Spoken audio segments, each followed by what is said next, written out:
Wow, slow pop. This week at SRS, we do a bit. We got some Jag stuff going. We got some fan shrouds being made. We got some clutches getting fixed, boxes getting swapped. So, watch that. Yeah, let's go do it.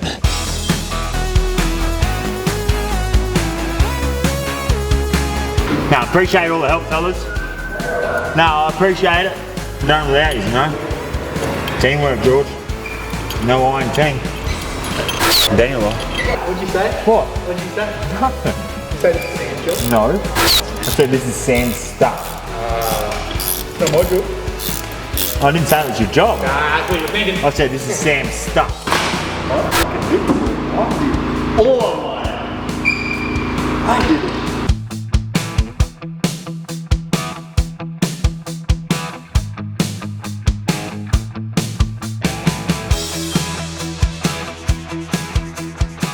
George, man, and everyone watching, he just started that up. So, what I'm up to, right, is for the banana boat, we've got to do a fan shroud, right? And we've tested and tried a lot of fans, and we've come to the conclusion that we know what fans work best, so, which is an AU fan, I think we've said it before, but as you can see, it's very large and in charge.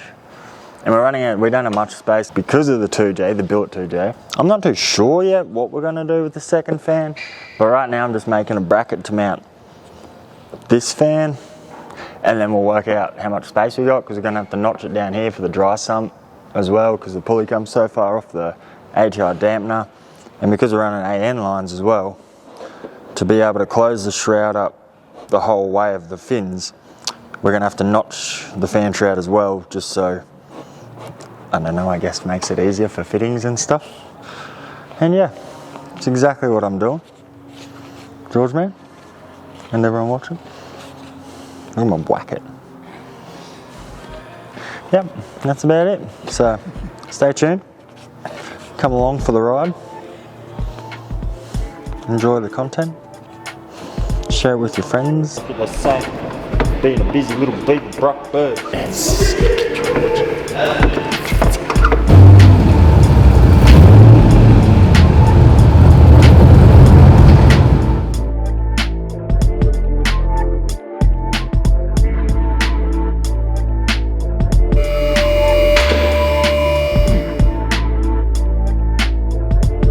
Catch with my eyeballs this time.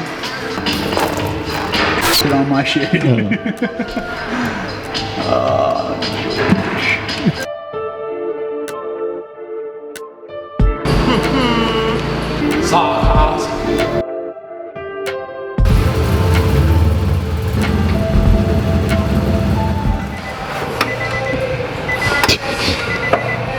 You look like you've stolen the car, didn't you? What do you, brother? Got DJ's S15 in, so this is a LS1 T56 combo in this car. Pretty much just brought it in with, like, just wanted a new clutch fitted and a new gearbox. He was having issues with the synchros in reverse gear, so while the box was out, he got a new NPC clutch that he supplied. Andy actually did the majority of the work on this on the weekend. Guys, it's done already. Came in on Monday morning, got the pilot bearing out, which was a bit of a mission. It had seized in there. In hindsight, I would have left it there if I'd known it was going to be such a pain to get out, but because the NPC clutch came with a new one, I was like, well, may as well do it. And I've got the tool to pull it, and it wouldn't come out. It just didn't come out, so we ended up having to die grind out to get some pressure relief off of it. Then the slide hammer pulled it out, but anyway, I got there in the end. So got the new clutch in, new boxes in. She's all sweet, ready to go. I think DJ's only picking it up at like the end of the week, so we'll give it a wash a bit later in the week, so it's nice and fresh for him to pick up. And that's that. On the Jag, it's pretty much the same update that I've had for you for the last 3 videos really, but this morning I'm just extending some of the wiring, so I had to extend the alternator plug because we relocated that, extend the coolant temp sensor wiring because I moved the coolant temp sensor from the factory location over to the other side at the back of the head so that it's away from all that heat so that the wiring wasn't going to get melted. So I've literally just finished that, just plugged it in. I just got to put the terminals onto the alternator plug. And then I think hopefully today I'm going to try and get the ECU back so I can get the ECU in the car and I can sort of start testing all the circuitry for that, make sure the fuel pumps are triggering, make sure the fans are triggering, make sure the starter wiring and all that sort of stuff is right, and then hopefully the converter will turn up, the flex plate will turn up today, so that we can get the gearbox in it and go from there. So we'll keep doing that.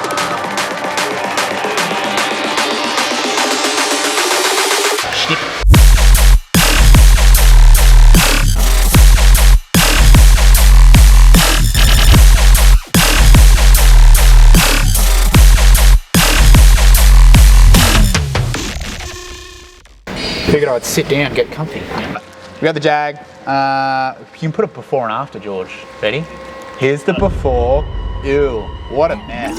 So much spaghetti. That'll never fit in my pocket. And here's the after. Wow. Still so much spaghetti. Still wouldn't fit in your pocket, but much tidier. Tidied up the factory loom. There's a few old relays that we weren't using anymore, and just some loose wiring that was just everywhere basically. So I've tidied all that up, bunched that up, zip tied it up, tied it up best that we can without chopping back into it or anything like that. Got the battery up in where the battery's meant to go, and what I've been doing for the last little bit is just getting the fuel pump wiring done. So I've got these two relays here, the two Narva ones, two new ones. They're the fuel pump relays, so you got two there, one for the lift pump from the tank and one for the main pressure pump that comes off the surge tank. So literally just finished that, just finalised that, getting all my shit out of the boot because I've been sitting in here for the last hour or so. We got a list and we're checking it twice. Gonna find out who's naughty or nice. Santa Claus is coming. Daniel Claus. He's looking, he's chasing. Yes, hello. Oh, Christmas stock. Christmas specials.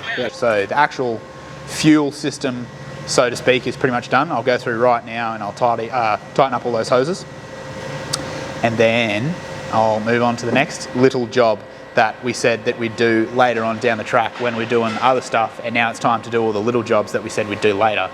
So I'm going to keep doing that. That's it.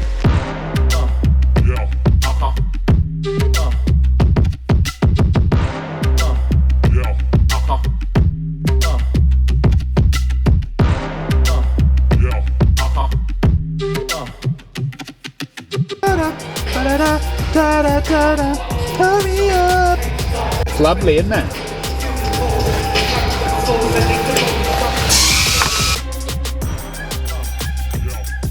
Daniel, you come catch this for me.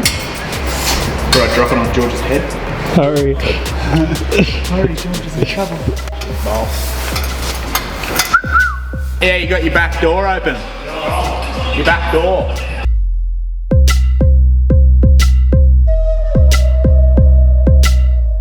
Could only get like my tips to touch it. Yeah, you're up.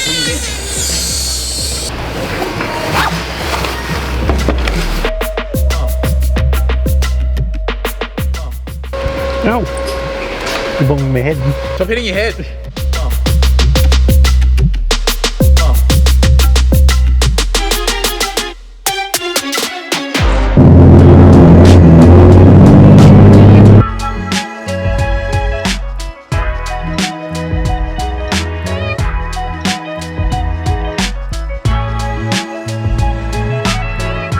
We've been graced with the presence of Toby's souped Supra, again on some slightly unfortunate terms, but nothing seriously wrong, so you'll take the little wins where you get them. But basically Toby brought it back in, got it dropped off to us. He was having some clutch issues.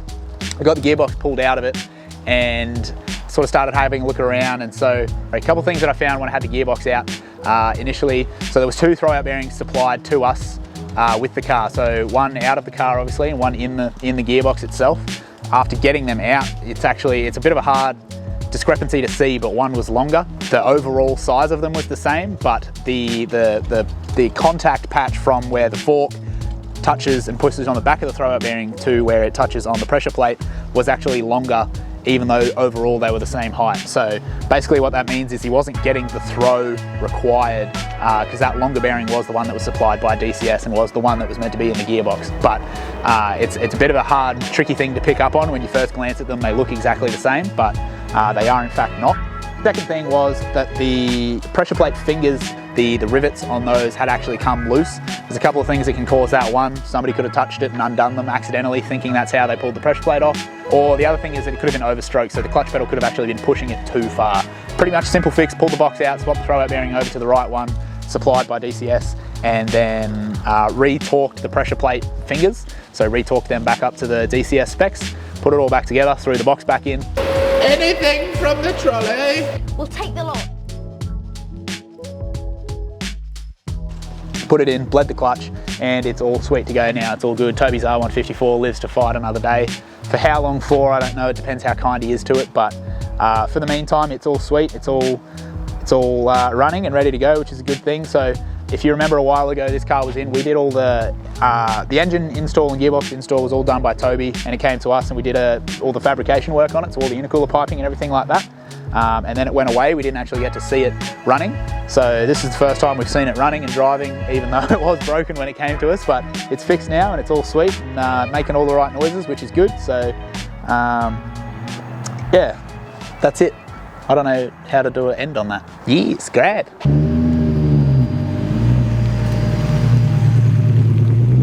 It's time we had a serious chat, all right? Come here. Here. Just do it here. Here we go. We're ready. Leaning. Got a bit of a lean on. You right? Go from this way because the light. No. No, I want to go from this way. So as you can see, well, I don't know, you might not even notice, but normally there's a yellow S15 sitting there.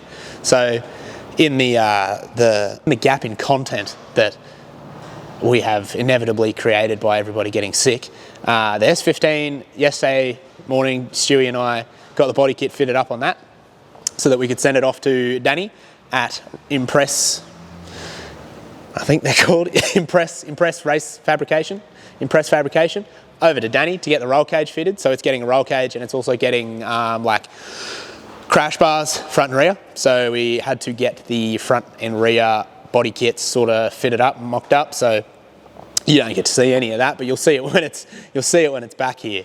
But we saw it and it looks pretty sick. So it's gone, the S15's gone, and it'll be back in a few weeks. It's probably actually going to go straight from roll cage over to panel and paint before we get it back here. So we've just got ample time to get it done for Matsuri, you know, that's the goal. So Daniel's not here, but I'll talk about it for Daniel. I'll pretend that I can visualise it because the car's not here. So don't touch my Milky Bar, chocolate in my teeth. All right, so I made this fan shroud. Here it is, actually right here. This fan shroud here for the lovely banana boat. Got the step down 2 fan thing here because there's not much space, I don't think. So you'd say, you know, like it hits on stuff and whatnot. I'll stop making fun of Daniel. Anyway, fan shroud for the S15. So the problem is when you put a 6-cylinder in a 4-cylinder chassis, you run out of space for fans. There's absolutely no room to have clutch fans in there, so we had to go to a thermo. Our choice of the fans for the thermos is the AU fan, taken out of the factory shroud and put into an aluminium shroud. They're around 50 mil deep is what you need. Or Daniel notched the radiator support back or forwards, you'd probably say, to move the radiator forwards to get enough space to fit the one fan. But then the next problem is that the radiator in those cars isn't actually big enough to fit 2 across it. So we've gone for an AU fan and a 9-inch Maridine fan. So pretty much fit got as much CFM on that little radiator as we possibly could, which is good. That's all sweet and done. And then that's it for the yellow car. The yellow car's off getting its cage. All right, hope you enjoyed the video. Next few weeks are going to get pretty hectic. Not sure if the content will either get more consistent because we're doing more, or if it'll get less consistent because, no, well, I suppose you don't really have to do anything different, do you? You just do your job. Your job doesn't change because we're busier, hey? So yeah, never mind.